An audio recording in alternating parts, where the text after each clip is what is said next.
Hey, welcome to AI Factory. Today, we're diving into something big, the great recalibration of our future, all thanks to artificial intelligence. We're going to explore why this isn't a moment to be scared, but actually a really exciting invitation to evolve how we work, learn, and even define our own purpose.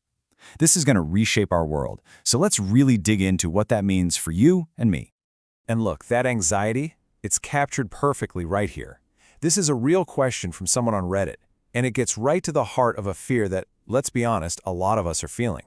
If machines can outperform us on the very things we've spent our lives learning to do, what does that mean for us, for our future, for the whole point of going to school in the first place? But what if we're looking at this all wrong? So the big idea we're going to unpack today is this. What if this huge technological shift isn't the end of the story? What if it's actually just the beginning? It's not a threat to who we are, but an invitation to evolve what we value, how we learn, and what it means to be uniquely human. Okay, so to really get a handle on this evolution, we need a new way to think about it. It's not about humans versus AI, it's about humans plus AI. And this all starts with understanding our different and totally complementary superpowers. Let's break it down into two core ideas: reckoning and judgment. So first up is AI's superpower. We'll call it reckoning.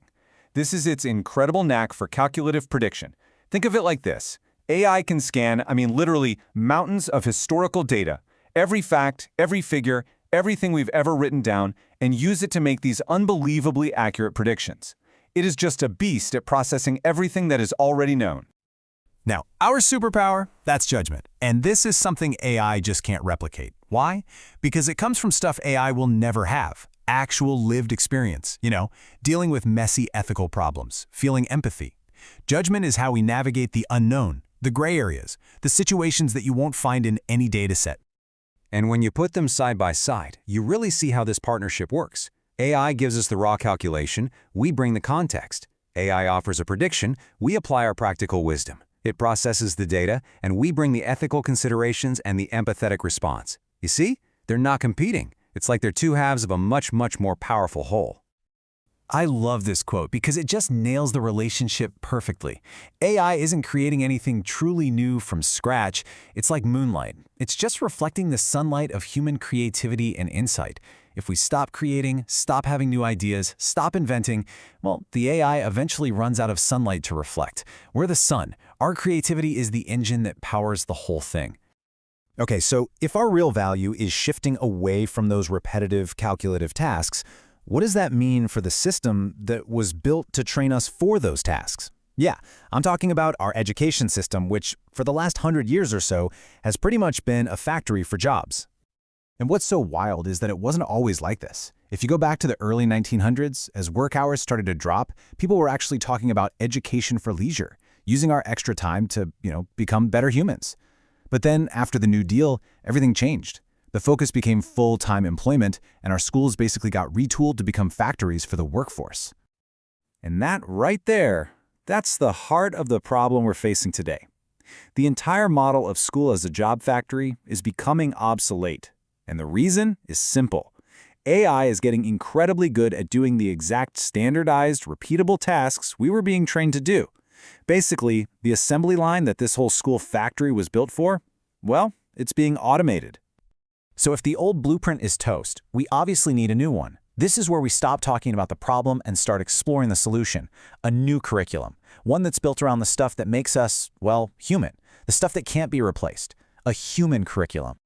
So let's imagine a curriculum for, say, 2050.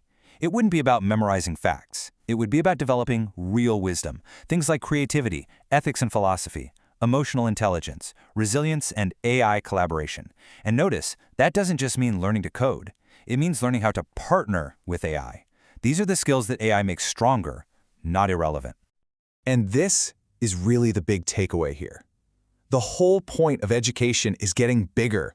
Like UNESCO says, it's not just about getting a job anymore. It's about creating well-being for ourselves, our families, our communities.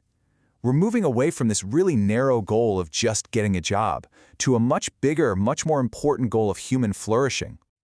Okay, this all sounds amazing in theory, right? But how do we actually do it? How do you and I get from here to there and upskill for this new world? Well, there's actually a surprisingly clear playbook for this. Let's borrow the playbook from how we train airline pilots. It's a perfect model. First, you get direct instruction. You learn the facts, the figures, the new controls. Then, and this is the really critical part, you go into a simulator. You practice in a safe, digital space where you can mess up, try again, and it doesn't matter. And finally, you shadow. You fly the real plane, but with an expert right there with you. And think about what you're really learning in that flight simulator. It's not just which button to push.